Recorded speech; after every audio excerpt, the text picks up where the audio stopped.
മുഹമ്മദ് ആട്ടൂർ തിരോധാന കേസിൽ ക്രൈംബ്രാഞ്ചിന്റെ തുടർച്ചയായ ചോദ്യം ചെയ്യലിലുണ്ടായ മനോവിഷമത്താലാണ് മാറുന്നതെന്ന് മാമിയുടെ ഡ്രൈവറുടെ മൊഴി. മാമിയുടെ തിരോധാനത്തിൽ പങ്കില്ല എന്ന് ഡ്രൈവർ രജിത് കുമാറും ഭാര്യ തുഷാരിയും മൊഴി നൽകി. കേസിൽ ഡ്രൈവർ രജിത് കുമാറിനെ പ്രതി ചേർത്തേക്കും. ദീപക് ധർമ്മടമാണ് ചേരുന്നത് കോഴിക്കോട് നിന്ന് വിവരങ്ങളുമായി. ധർമ്മട, ഗുഡ് മോർണിംഗ്. ഇപ്പോൾ വീണ്ടും ഈ ആട്ടൂരിന്റെ കേസ് സജീവമാവുകയാണ്. അതെ, ഒരു KSRTC ഇതിന് അടുത്തുള്ള ലോഡ്ജ് റൂമിൽ നിന്ന് ഇവർ രണ്ടുപേരും, ഡ്രൈവറും ഭാര്യയും, റൂം ഒഴിയുന്നു. അതിനുശേഷം ഇവരെ കാണാതാകുന്നു എന്ന പരാതി ഇന്നലെ വരുന്നു. അതിനുശേഷമാണ് ഇപ്പോൾ കേസിൽ പ്രതി ചേർക്കാനുള്ള സാധ്യത എന്ന് വരുന്നത്. എന്താണ് ഇതിന്റെ വിശദാംശങ്ങൾ? സ്മിത, ഇതിൽ ഏറ്റവും പ്രധാനപ്പെട്ട കാര്യം ഈ കേസ് അടിമുടി ദുരൂഹതയാണെന്നുള്ളതാണ്. കാരണം 3 വർഷമായി ഈ കേസിന്റെ അന്വേഷണം നടക്കുന്നു. ഏറ്റവും ഒടുവിൽ ക്രൈംബ്രാഞ്ചാണ് അന്വേഷിക്കുന്നത്.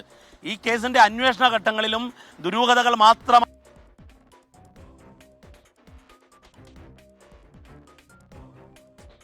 മലപ്പുറം SP ആയിരുന്നു ഈ കേസിന്റെ അന്വേഷണ മേൽനോട്ട ചുമതല. അന്ന് തന്നെ രജിത് കുമാറിനെ കൃത്യമായി സംശയിച്ചിരുന്നു. രജിത് കുമാറാണ് ഏറ്റവും ഒടുവിൽ CDR പ്രകാരം ഏറ്റവും ഒടുവിൽ ഒരുമിച്ചുണ്ടായിരുന്നത്. അതായത് ടവർ ലൊക്കേഷനിൽ ഒരുമിച്ച് ഒരേ ദിശയിൽ ഒരുമിച്ച് യാത്ര ചെയ്തത്. അതെ, എന്നാൽ രജിത് കുമാറിലേക്ക് അന്വേഷണം നീങ്ങുന്നു ആ ഘട്ടത്തിൽ ചില പ്രശ്നങ്ങൾ ഉണ്ടാകുന്നു എന്നാണ് നമുക്ക് മനസ്സിലായത്. പിന്നീട് CBIക്ക് അന്വേഷണം പെടണമെന്ന് മലപ്പുറം SP ആവശ്യപ്പെടുന്നു. അതുതന്നെ അന്ന് കേസിന്റെ മേൽനോട്ട ചുമതല വഹിച്ചിരുന്ന കോഴിക്കോട് കമ്മീഷണർ ശരിവെച്ചുകൊണ്ട് ADGP അജിത് കുമാർ CBI അന്വേഷണത്തിന് വേണ്ടി ശുപാർശ ചെയ്യുന്നു. ആ ഘട്ടത്തിൽ കേസ് ക്രൈംബ്രാഞ്ചിലേക്ക് മാറ്റാൻ വേണ്ടി DGP ദർവേഷ് സാഹിബ് തീരുമാനിക്കുന്നു.